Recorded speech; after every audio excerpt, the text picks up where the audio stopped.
laman ng tao, masarap daw? Susunod sa Reporter's Notebook.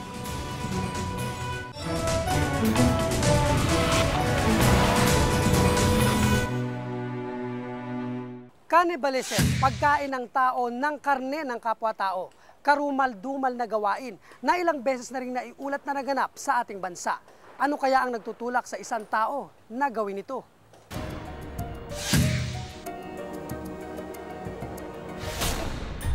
July 17 nang mawala ang 27 anyos si Benji Ganay Tubong Aramaywan, Nara, Palawan. Kwento ng kanyang inang si Aling Damalia, nagpaalam daw si Benji na dadalo sa isang party. Bisperas kasi ng kasal ng kanyang pinsang babae, pero hindi na umuwi si Benji. Ay sabi ng tatay, wala daw, hindi siya umuwi. Hindi na siya nagpakita? Hindi pa kita. Tapos, Ay sabi ko, saan siya? Sabi daw doon, pumunta doon sa Sayawan. Doon sa lubang, mga Muslim. Hintay na kami, hintay. Wala ang nagawi. Kung saan-saan sila nagtanong, kung saan-saan sila nakarating. Matapos ang isang linggong paghahanap, hindi nagpakita si Benji. Si Juni Buyot ang naging susi para makita si Benji. Ipinagbigay alam niya sa otoridad ang umano'y ginawa nila sa binata. Magkasama raw sila sa Sayawan noong gabi ng July 16. Sa sobrang kalasingan, nadapa raw ito at napaakbay umano sa pinsang babae na ikakasal. Yun na nga ang sinabi ko sa kanya. Sabi ko, dandan ka lang magsayaw, hindi mo graskal. Kung nakainom ka, tama lang. Huwag mo naman sabihin na porque mga pinsan mo rin yan, ganyan ang pangsayaw mo. Sabi niya sa akin, okay lang yan, John. Nagalit daw ang ama ng babae na nakilalang si Eladio Baule Chuhin ng biktima. Matapos ang sayawan, niyaya umano ni Eladio si Benji para bumili ng alak na maiinom nila. Sumama pa ang anak nito na si Dongdong at isa pang kamag-anak na si Sabtuari Piki. Bandang mga alas 2, ay nakaon ko si Benji, wala na. At yun ang kinuha sa akin, bigla na lang akong dinampot nito at pinasakay sa tricycle. Sabi ko, saan tayo? Sabi niya, magsama ka. Saan? Basta magsama ka, magbili tayo ng gin. Pagdating doon, nakita ko si Benji doon sa tricycle, nakasakay na. Pero imbes na bumili ng alak, sa masukal na lugar na ito dinala si Benji. Sinipa si Benji doon, sumabit yung buhok. Buhay pa siya noon? Buhay pa. Pagkakuan doon, nakapasok na siya sa may gate at doon siya hinawakan ng anak nila Joe at sinaksak. Sinaksak? Ilang beses siya sinaksak? Bali, 2 beses lang saksakin. Namatay na ba siya agad noon? Namatay. Agad? Dito ang tama kasi. Matapos nun ay pumunta rito ang mga suspect at humingi ng kalahating litro ng gas sa 2 batang lalaki na natutulog noong mga oras na yon dito sa bahay na ito. Matapos nun ay umalis na ang mga suspect, dala ang binigay na gas sa kanila. Yung 2 kabataang lalaki na natutulog dito noong mga oras na yon ay gagawing state witness ng pulisya. 200 metro ang layo mula sa bahay na ito, ibinaba ang mga labi ni Benji. Nilagyan ng dahon ng saging, pinuhusan ng gaas at saka sinunog. Sa sobrang kalasingan, sinimulan ng papakin ng mga suspect ang biktima. Tinanggal yung dila at pati tainga, kinain nila. Kinain yung tenga at Opo. dila.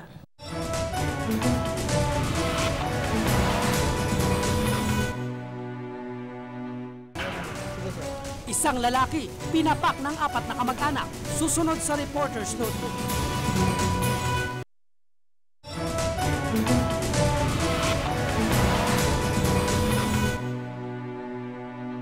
Dati bahagi raw ito ng kultura o ritual ng isang grupo ng tao. Pero sa makabagong panahon ngayon, nakakagulat na may mga ganito pa ring mga kaso.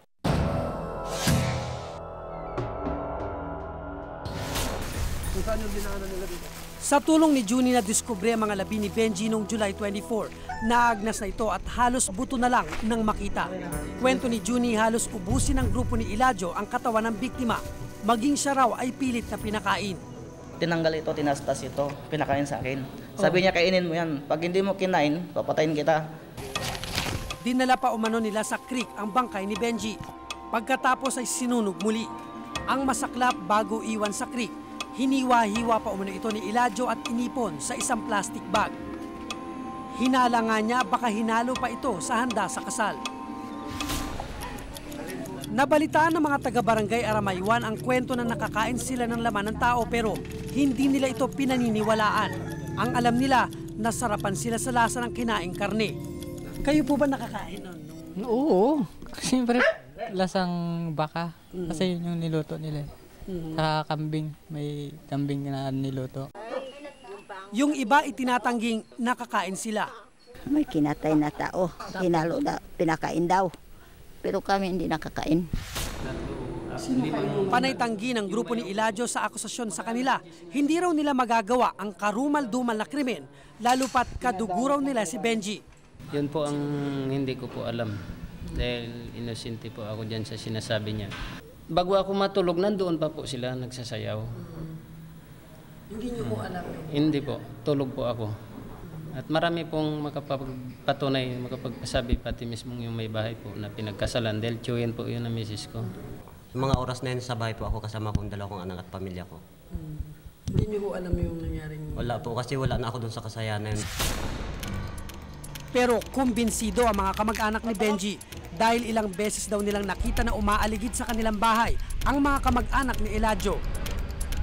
Ang mga buto ni Benji umano ang pakay ng mga ito, lalo pat ito ang kaisa-isang ebidensya nila laban sa mga suspect. Mga palagay ko siguro mga 5 gabi. 5 gabi ha? Oo. Ilan ho yung umaaligid? 3. 3. Oo. Ano ho ang itsura nila? Hindi, may kwan eh. Nakabunet siya, nakabunet. Oo. Tapos may bag. Tapos may nabalot pa sa tuwalya. Ng munikaba. Wala mga, pinatay namin ng ilaw. Para wala makita silang taon. Maring inispire nila yung bangkay kung nandito pa bago kukunin. Kung halimbawa makuha man nila para walang ebidensya yung biktima. Ayon sa Palawan Police, ito ang kauna-unahang kaso ng cannibalism na naitala nila. Hindi ito ang kauna-unahang napaulat na kaso ng cannibalism. Noong 2000 sa Iloilo, kinain umano ni Gary Garces ang katawan ni Edward de la Cruz na kanyang kaibigan. Nakakulong na ang suspect at sinampahan ng kasong murder. Unang naging balang bansa sa cannibalism nang mahayag ang kaso ni Norberto Manero, leader ng kultong Tadtad. Taong 1985, pinatay raw niya ang katolikong Italianong pari na si Tullio Favalli. Kinuha ang utak ng pari, niluto sa kakinain. Ayon sa mga eksperto, uso ang cannibalism noong unang panahon bilang bahagi ng ritual sa pagsamba o kaya ay sa digmaan. Yung act, yung paggawa ng yung cannibalism mismo is kung sa English yung ultimate conquest kasi yung pagsakop mo sa isang tao. Pag kinain mo kasi, ano yan eh, parang talong-talo na siya, no? Wiped out na yung tao. No? Sa ngayon, desidido ang mga kamag-anak ni Benji na ihabla ang pumatay at kumain sa binata. Pero murder lang ang maaari nilang isampang kaso. Sa Pilipinas kasi, walang kasong direktang nagpaparusa sa cannibalism o pagkain ng laman ng tao. Ako si Cesar Apolinario at ito ang nakatala sa Reporter's Notebook.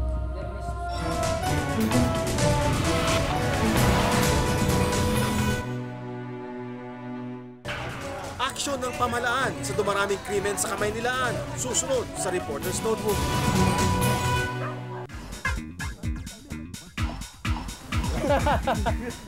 Ganda ng legs. Sexy. Maganda talaga yun, tol. Mahirap kalimutan. Nako, kay Sushmita Sen pa rin ako. For me, it's Margie pa rin. Oy. Mas malupit naman yung ganda ni Lupita Jones, no? Basta ako, si Gloria pa rin. 1969, Miss You. Correct! It's fun to be out on...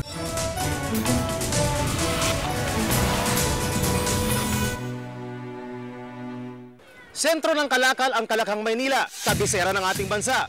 Pero batay sa pinakuling ulat ng pulisya, numero 1 rin ito sa krimen. Bakit ganito katalamak ang krimen dito?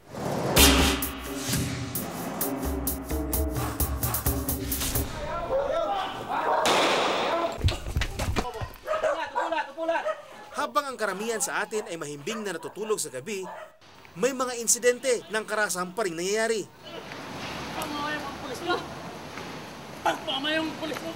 Akala ko hindi na sila matatapos. Ang dahilan ng kanilang away, nagkagit-gitan lang sa pagbaba ng sinakyang jeep. Sa dilim rin ng gabi, karaniwang lumalabas ng kani-kanilang mga lungga ang mga kriminal. Nakatanggap kami ng impormasyon sa Homicide Division ng WPD. May binaril daw na isang lalaki sa Santa Cruz, Maynila. Alamin namin ang totoong pangyayari.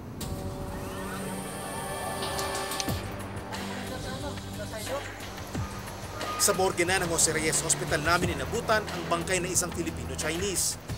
May 4 na tama ng bala ang biktima, 2 sa ulo, 1 sa braso at 1 sa liig. Sa kamang ito raw binaril ang biktima. Ayon sa kalibin ng biktima, nagulat na lamang siya nang marinig niyang 4 na putok ng baril habang nasa kabilang kwarto siya. Hindi na niya nahabol ang sospek. Nakatulog na nga ako. Tapos nung anong oras na yun, nakarinig na lang ako ng pak.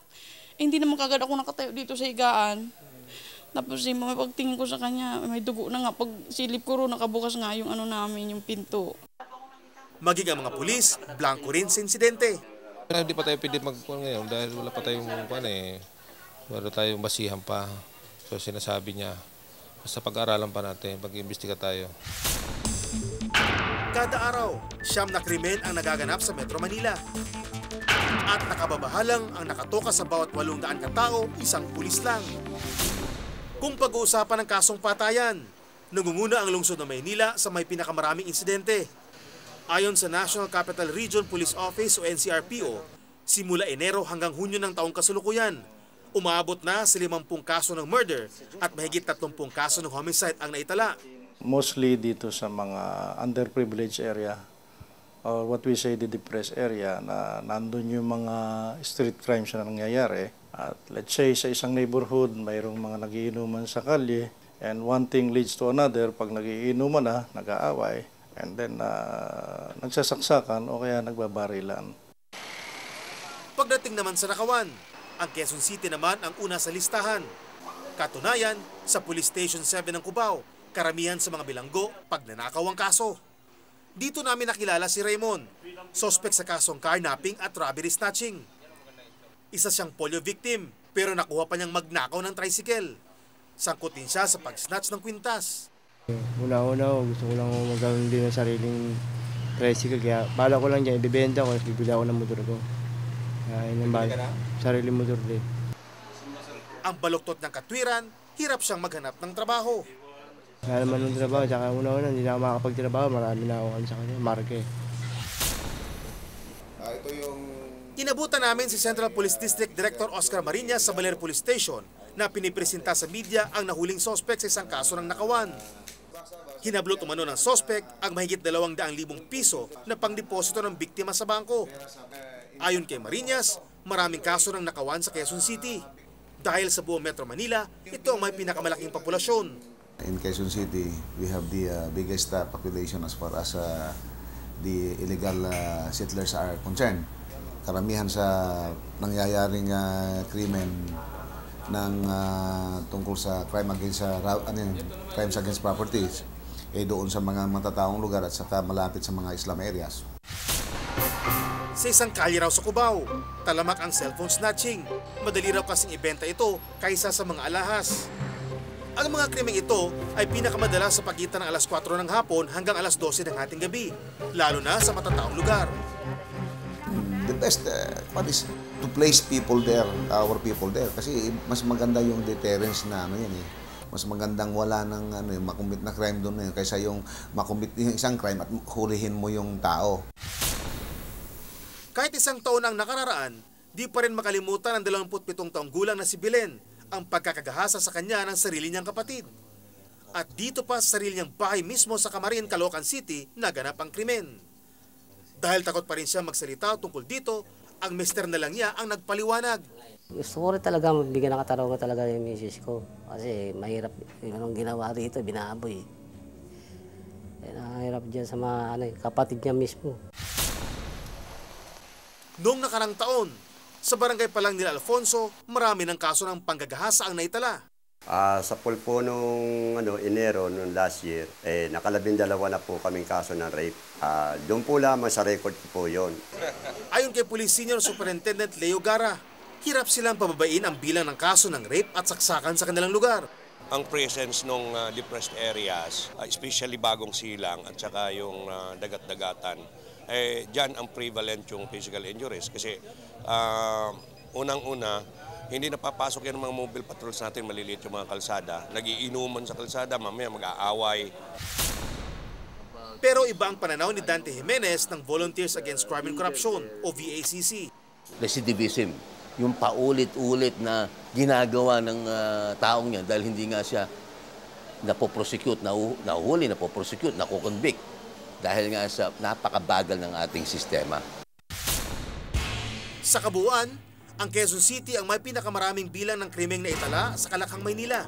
Maliban sa pagnanakaw, mataas din ang insidente ng physical injury dito. Pumapangalawa ang lungsod ng Maynila. Murder, homicide, robbery at theft ang may pinakamataas na insidente. Ang Caloocan na pumapangatlo sa listahan, nangunguna sa physical injury. Sumusunod ang rape at robbery. Patuloy na dumarami ang bilang ng krimen sa Kalakhang, Maynila. Hanggang kailan kaya maghihintay ang mamamayan sa konkretong solusyon na makapipigil sa posible nilang pagiging biktima ng mga krimen? Ako, si Tek Ocampo, at ito nakatala sa aking reporter's notebook.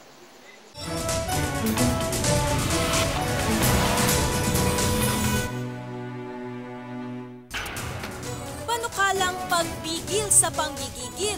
Magiging epektibo ba? Tunghayan ang mga detalye sa aking reporter's notebook.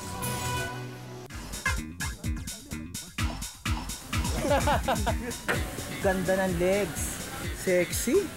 Maganda talaga yun, tol. Mahirap kalimutan. Nako, kay Sushmita Sen pa rin ako. For me, it's Margie pa rin. Oy. Mas malupit naman yung ganda ni Lupita Jones, no? Basta ako, si Gloria pa rin. 1969, Miss You. Correct! It's fun to be out on GMA.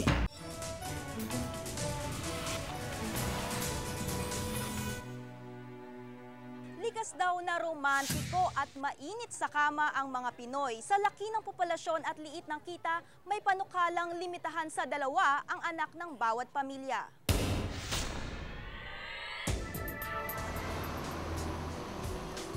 Kahit saang sulok ka tumingin sa squatters area na ito sa kahabaan ng Commonwealth Avenue, may makikita kang bata. Dito ko nakilala si Aling Leonora Dulay, isang scavenger o basurera. Hindi namin dinata ng mister niyang construction worker ng araw na iyon. Siyam ang kanilang supling. Jeng, ano ka rito, Jing? Pagpasok ko sa kanilang maliit na barong-barong, hindi ko naiwasang isipin kung paano silang nagkakasyang lahat. Gaya ng halos 30 milyong Pilipinong may hirap, ang buhay ni na Aling Leonora, isang kahig, isang tuka. Nay, bakit po umabot ng siyam yung anak po ninyo? Kasi nga noon, hindi pa namin iisip yung hirap ng buhay, kaya parang wala lang sa amin.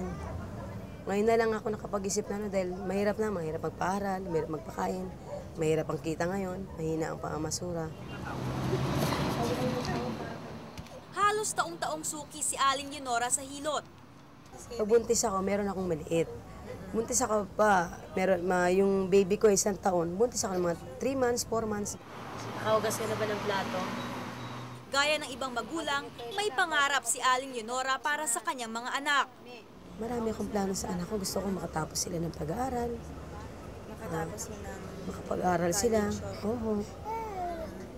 Gusto ko yung bago yung maganda yung buhay nila. Hindi katulad sa amin, hindi matulad sa amin. Yan ang mga pangarap ko sa anak ko. Sa palagay niyo po ngayon ay may ibibigay niyo po ba yun sa kanila? Hindi nga po eh. Karamihan sa mga anak ni Aling Leonora, maaga pa lang ay nagbabanat na ng buto. Ito ngang si Jessie, nangungulekta ng basura sa kalapit na subdivision. Si Flor Arellano, empleyado sa isang opisina sa Maynila, sigurista naman. Tiniyak na 2 lang ang magiging anak. Nagsa-Saudi ang mister ni Flor. After Kyle, kasi I was 40 that time nung nanganak ako kay Kyle. So after that, nagpa-ligate pa ako para sigurado na hindi na ako mabubuntis kasi at that age pwede ka pang mabuntis eh. Ang boyfriend daw niya si Marvin yung sa pen. Gusto raw kasi niyang mabigyan ng sapat na pangangalaga at magandang kinabukasan ang mga anak nilang sina Chris at Kyle. Lumabas sa National Statistics Office Survey, 2 lang talaga ang gustong maging anak ng mga Pinoy, pero kadalasang sobra dito ang nangyayari. Sa pag-aaral daw na ito nagmula ang panukalang 2-child policy ni Albay Congressman Edsel Lagman na nakapaloob sa House Bill No. 16 na inihain niya sa Kamara.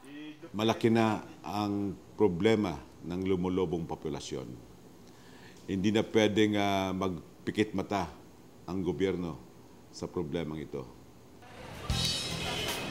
84 million na ang bilang ng mga Pilipino. 4 na sanggol ang ipinanganganak kada minuto. Tinatayang aabot sa 180 million ang populasyon ng Pilipinas sa taong 2038. Hindi na bago ang konsepto ng paglilimita ng bilang ng mga anak bilang solusyon sa population problem. Ang two-child policy na nakahain ngayon sa Kongreso, hindi sa pilitan. Pero may mga insentibo sa mga pamilyang susunod sa polisiyang ito. Bibigyan ng priority ang anak nila sa college scholarship. Pero ang sentro ng House Bill 16, ang pagbubuo ng Reproductive Health and Population Management Council at ang Mandatory Reproductive Health and Sexuality Education mula grade 5 hanggang 4th year high school. Umani ng batikos ang two-child policy ni Lagman, pangmayaman daw. 2 kasi ang average na bilang ng anak ng mga mayayamang pamilya. 6 naman ang sa may hirap. Sino ba ang magkakaroon ng 2 anak sa ngayon?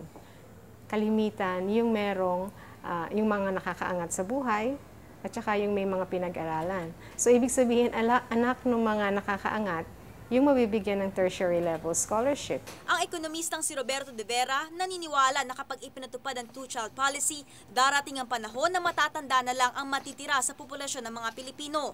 It's below the replacement rate. No? And then you add to that, they will not stay at 2 children. Some will have 1, some will have none. And when you add that all up, it will be below replacement rate. Sa laki ng populasyon ng Pilipinas, hindi lang two-child policy ang naiisip na solusyon sa problema. Parang kabuting nagsulputan ang iba pang ideya para maresolba ito. Nariyan din ang 5-year birth moratorium ni Congressman Ace Barbers. Mungkahi niya, i-discourage ang pagkakaroon ng anak ng may hirap sa susunod na 5 taon. Sumulpot din ang one-woman policy ni Congressman Ernesto Bansay Nieva. At ang Rojas Aquino method, i-delay muna raw ang pag-aasawa at pag-aanak na tulad ng ipinatutupad sa China.